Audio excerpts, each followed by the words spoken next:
नमस्कार, मैं हूं राहुल शर्मा। आप देख रहे हैं SP9 न्यूज। स्वागत है आप सभी का हमारे इस प्रोग्राम में। प्रोग्राम की शुरुआत हिमाचल से। हिमाचल में कांग्रेस पार्टी की शानदार जीत के बाद जी हां, सवाल खड़ा हो रहा है कि क्या हिमाचल में कांग्रेस सरकार बना पाएगी। हालांकि खबर यह है कि बीजेपी कांग्रेस के ज्यादातर विधायकों को खरीदने की बात कर रहे हैं और कांग्रेस के विधायक अगर बीजेपी के साथ चले जाते तो नुकसान जरूर होगा। लेकिन इन सब के बीच में हिमाचल चुनाव जीतने का असली श्रेय राहुल, प्रियंका और सचिन पायलट को जा रहा है। सचिन पायलट युवा नेता, सचिन पायलट खूब हिमाचल में रैली प्रचार प्रसार किया और मेहनत उनकी पूरी दिखती नजर आई है। और यही मेरा सवाल ऋतिक से रहेगा। मेरे साथ मेरे सहयोगी जुड़े।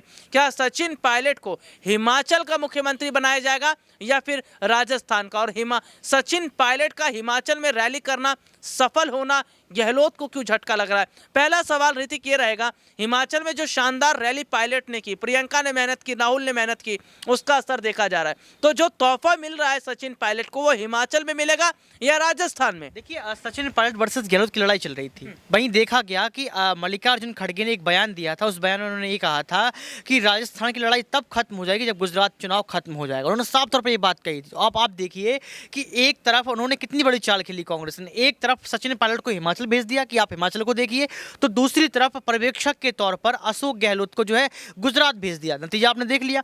नतीजा देख लिया, जब 77 सीटें हुआ करती थी 2017 में कांग्रेस पार्टी गुजरात में, आज 17 बची हैं।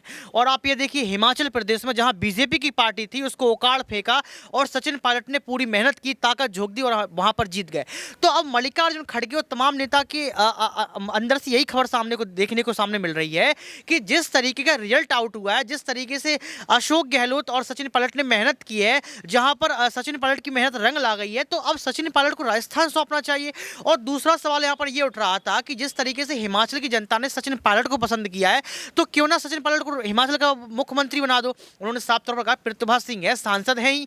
प्रियंका गांधी को इतना शौक नहीं है क्योंकि प्रियंका गांधी तो प्रधानमंत्री की रेस में है, उनकी छवि खराब हो जाएगी। तो साफ तौर पर यह कहा जा रहा है कि सचिन पायलट ने जिस तरीके से हिमाचल की जनता को संभाला और हिमाचल की जनता ने जो भरोसा सचिन पायलट पर दिखाया है, उसको लेते हुए यहां पर सचिन पायलट को जो है हिमाचल का मुख्यमंत्री बना दो। भाई अगर अशोक गहलोत की बात करें तो अशोक गहलोत को ऐसा फील हो रहा है कि ये सही निर्णय है।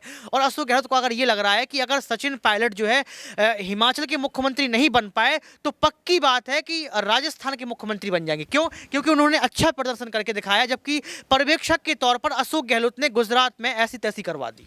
तो ये देखिए, सीधे तौर पर देखा जा रहा है कि सचिन पायलट को राजस्थान में बड़ी जिम्मेदारी मिलेगी। लेकिन ऋतिक, मेरा एक सवाल है कि सचिन पायलट की मेहनत हिमाचल में सफल हुई है, इससे राजस्थान में बैठे वहां के मुख्यमंत्री गहलोत को क्या दिक्कत हो गई है? देखिए, गहलोत को यह दिक्कत हो गई है, गहलोत पर जिम्मेदारी सौंपी गई थी। गहलोत से यह कहा गया था कि 77 की 97 करनी है, बहुमत लाना है। और लगातार गहलोत जो है गुजरात में देखिए लगातार रैलियां करते रहे। और गहलोत, इसके बाद आप देखिए सचिन पायलट राजस्थान की सियासत संभालते रहे, सचिन पायलट राजस्थान की भारत जोड़ो यात्रा को संभालते रहे, सचिन पायलट मध्य प्रदेश की भारत जोड़ो यात्रा को संभालते रहे और राजस्थान की जनता पर भरोसा दिलाते रहे। उसके साथ साथ इतनी मेहनत कर डाली कि हिमाचल प्रदेश में लगातार रैलियां की, हिमाचल प्रदेश में बड़े बड़े वायदे किए और इन वायदे के देखिए वायदे के तौर पर सचिन पायलट जो है एक अच्छी भूमिका निभाते हुए जीत दर्ज करवा दी, 40 सीट लेकर आ गए। तो आप समझ सकते हैं कि अशोक गहलोत को अब ये लग गया है कि युवा नेता, युवा कांग्रेस अब सचिन पायलट को पसंद कर रही है और राजस्थान की जनता ने ये छवि देख ली है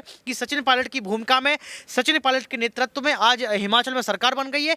तो राजस्थान की जनता भी समझती है कि सचिन पायलट हमारे लिए बहुत अच्छे नेता है। हाँ, तो देखिए हिमाचल में कांग्रेस की शानदार वापसी, 40 सीटें लेकर आई है भाई। और ऐसे में बीजेपी वहां पर पूरी तरह फ्लॉप साबित हुई। लेकिन ऋतिक, ऐसे में सवाल खड़ा हो रहा है कि हिमाचल में भले ही कांग्रेस ने जीती है, लेकिन बीजेपी कह रही कि खेल खत्म नहीं हुआ है और हार कर जीतने वाले को बाजीगर कहते हैं। वहां पर खरीद फरोख्त की बात आ रही है। ये कहा जा रहा है कांग्रेस के विधायकों को बीजेपी अब खरीदने की तैयारी कर रही है। खरीद फरोख्त की अगर आप बात कर रहे हैं तो खरीदने की बात तो एमसीडी में चली। खरीदने की बात ये चली है कि दिल्ली के अरविंद केजरीवाल की पार्टी ने जब दिल्ली एमसीडी में 134 सीट लेकर आए तो यहां पर ये कहा गया बीजेपी की तरफ से कि मेयर तो हमारा बनेगा। अब मेयर भाई कैसे बनेगा जब आपके पास बहुमत ही नहीं है, तो मेयर आप कहां से बना लेंगे? तो यहां पर ये कह रहा है कि पार्षदों को खरीदेंगे।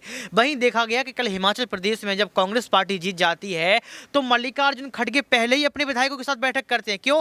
क्योंकि ये कहा जा रहा था कि किसी भी वक्त प्रधानमंत्री नरेंद्र मोदी एक बैठक बुला सकते हैं और उस बैठक में ये तय करेंगे कि हिमाचल प्रदेश में अपना मुख्यमंत्री कौन, यानी कि बीजेपी का मुख्यमंत्री कौन।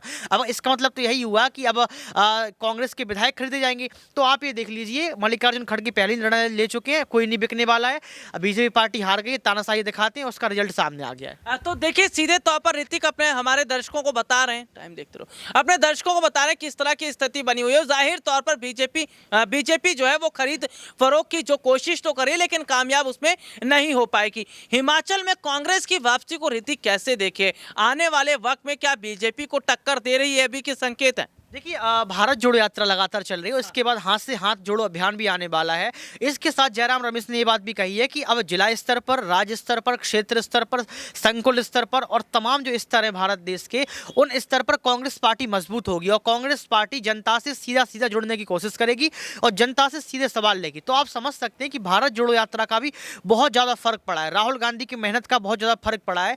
और रही गुजरात की बात, तो गुजरात में देखो बीजेपी का गढ़ है और लगातार प्रधानमंत्री 12 बार रैलियां कर चुके, अपने मुख्यमंत्री उतार दिए, पूरे मंत्री पूरी ताकत झोंक दी, तो इसके बाद गुजरात जीत गया। देखिए बीजेपी जीती कहाँ है? एमसीडी नहीं जीती बीजेपी, यहाँ पर मैनपुरी नहीं जीती, खतौली नहीं जीती, हिमाचल प्रदेश नहीं जीती, दिल्ली एमसीडी नहीं जीती, आप ये देखिए पंजाब नहीं जीती थी। तो आप समझ सकते हैं कि बीजेपी का ग्राफ लगातार नीचे गिर रहा है और कांग्रेस पार्टी पूरी मेहनत कर रही है। आज हिमाचल प्रदेश में आई, आने वाले समय में जो 2023 में अभी चुनाव होने वाले हैं विधानसभा के, उसमें जीतेगी और लोकसभा की पूरी तैयारी कर चुके हैं। तो मुझे लगता है कि कांग्रेस पार्टी अब मजबूत हो रही है। कांग्रेस पार्टी अब धीरे धीरे मजबूत हो रही है और यहां हम अपने दर्शकों को बता दें कि बहुत बड़े हद तक जो इस वक्त के हालात देखे जा रहे हैं वो जाहिर तौर पर ये बता रहे हैं कि अगर कांग्रेस पार्टी ने हिमाचल में बीजेपी को बड़ी टक्कर दी है तो साल 2024 के चुनाव में भी वो बीजेपी को बड़ी टक्कर देते नजर आएंगे। हालांकि सचिन पायलट को जो जिम्मेदारी दी गई थी वो पूरी हुई है, मेहनत उनका दिखता नजर आ रहा है और क्या आने वाले वक्त में इसी तरह कांग्रेस पार्टी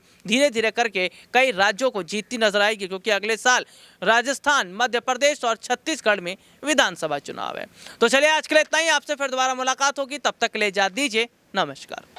राजस्थान का किसान, राजस्थान का मजदूर यह बात समझ गया,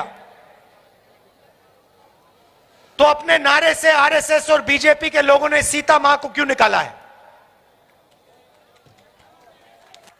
सीता माता को क्यों निकाला नारे से? वो कभी जय सिया राम क्यों नहीं बोलते?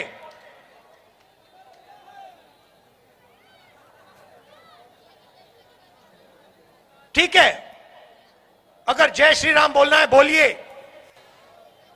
मगर आरएसएस के लोगों को जय सिया राम बोलना पड़ेगा और वो सीता मां का अपमान नहीं कर सकते हैं।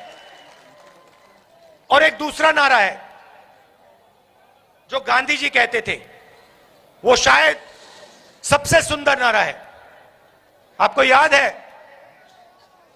हां, हे राम, यह सबसे गहरा नारा है।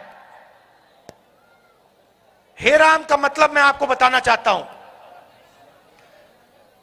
जो शब्द गांधी जी ने गोली खाने के बाद कहे थे 3 बार, हे राम, हे राम, हे राम, उस नारे की गहराई और गांधी जी की सोच मैं आज आपको बताना चाहता हूं।